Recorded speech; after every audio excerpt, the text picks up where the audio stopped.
The silent orbs of Costa Rica. In the lush heart of Costa Rica, where mist-laden jungles open into quiet meadows, and the air hums with the breath of rivers unseen, there lies an ancient riddle carved in stone. Scattered across open fields, hidden beneath layers of earth, and resting quietly beside winding streams, are hundreds of immense, near-perfect stone spheres. Round, smooth, and deliberate in form, they rest like echoes from a civilization long vanished. The enigmatic stone spheres of the deepest delta. These mysterious orbs range in scale from those no larger than a human head to monumental giants over 6 feet across and weighing nearly 15 tons. Crafted from tough, enduring stones, granodiorite, limestone, and sandstone, each bears the marks of immense labor and astonishing accuracy. Some deviate from perfect roundness by only a few millimeters, testifying to an almost mathematical precision achieved without modern tools. Who were the artisans behind these astonishing creations, and what drove them to carve such flawless forms? Archaeological traces point to the Diquis culture, a pre-Columbian society that thrived in southern Costa Rica between roughly 700 and 1500 AD. Yet the people themselves remain a shadow. They left no written records, no monumental inscriptions, and only fragments of their artistry, ceramics, gold ornaments, and these eternal stones standing as their most cryptic legacy. Scholars suggest the spheres were shaped through a patient combination of hammerstone carving and thermal fracturing, heating the rocks, then cooling them abruptly to smooth their surfaces. Still, without written testimony, these methods remain educated conjecture. Even more puzzling than their manufacture is their purpose. Some were discovered carefully aligned in geometric formations, lines, triangles, or clusters, implying intention rather than chance. Others appear oriented towards celestial events, suggesting a potential astronomical or ritual significance. Perhaps a prehistoric observatory encoded in stone. Another theory proposes that the spheres marked status and power, possibly placed near the homes of chiefs or around significant community buildings, silent emblems of prestige and authority. Yet the ruins of those structures have long been reclaimed by the encroaching rainforest, leaving little beyond fragments and speculation. In the vacuum left by evidence, imagination has flourished. Some researchers see the spheres as sacred markers, points where the visible world intersected with the spiritual realm for the Diquis people. Others interpret them as parts of an ancient mapping system, representations of stars, territories, or mythic tales cast into permanence. And beyond the boundaries of conventional archaeology, the theories grow even wilder. Some claim these spheres are remnants of a lost advanced civilization, one that predates the Diquis, echoes of Atlantis or other forgotten worlds submerged in myth. Others, drawn to their geometric precision, propose extraterrestrial origins, suggesting guidance or intervention from beings beyond Earth.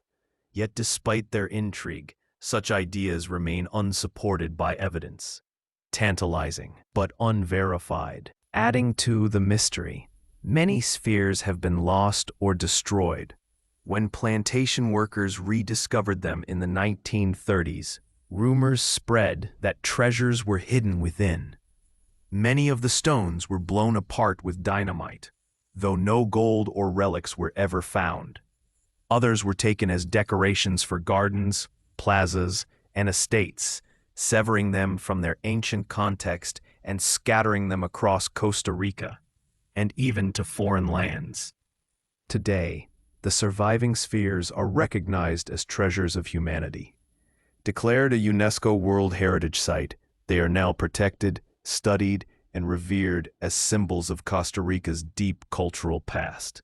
Yet, even under the scrutiny of modern science, their true purpose and story continue to evade understanding. Standing among these weathered stones, surrounded by the living green of the rainforest, one feels the strange pull of time itself.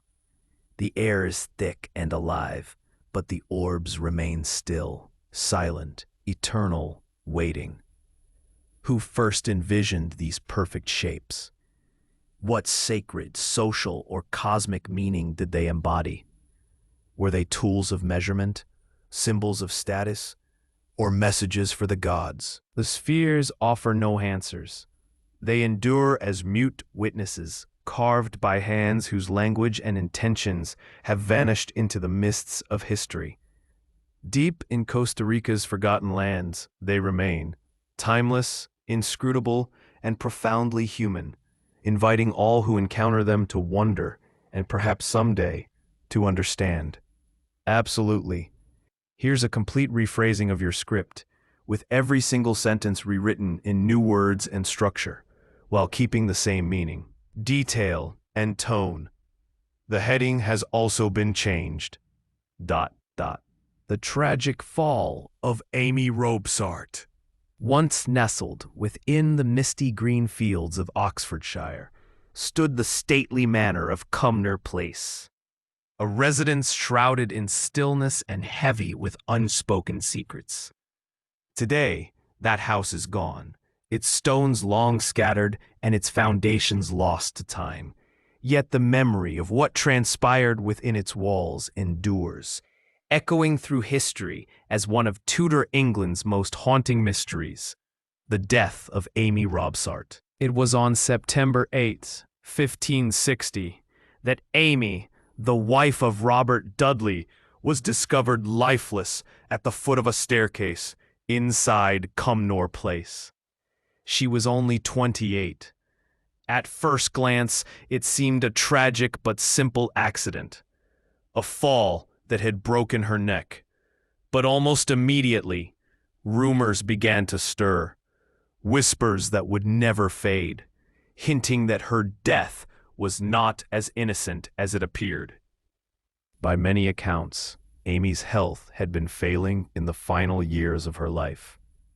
Letters from acquaintances describe her as weak and suffering from what may have been a tumor or breast cancer, conditions that could easily have left her fragile and unsteady. For some, that explanation sufficed. An ill woman might indeed have lost her balance and fallen. And yet, the doubts refused to die. Her husband, Robert Dudley, was no ordinary man. He was the intimate favorite of Queen Elizabeth I, and their closeness had long provoked gossip throughout the royal court. Whispers of affection, ambition, and forbidden love followed them constantly. Many speculated that if Amy were gone, Dudley would be free to marry the Queen, a union that could have elevated him far beyond what his noble birth allowed.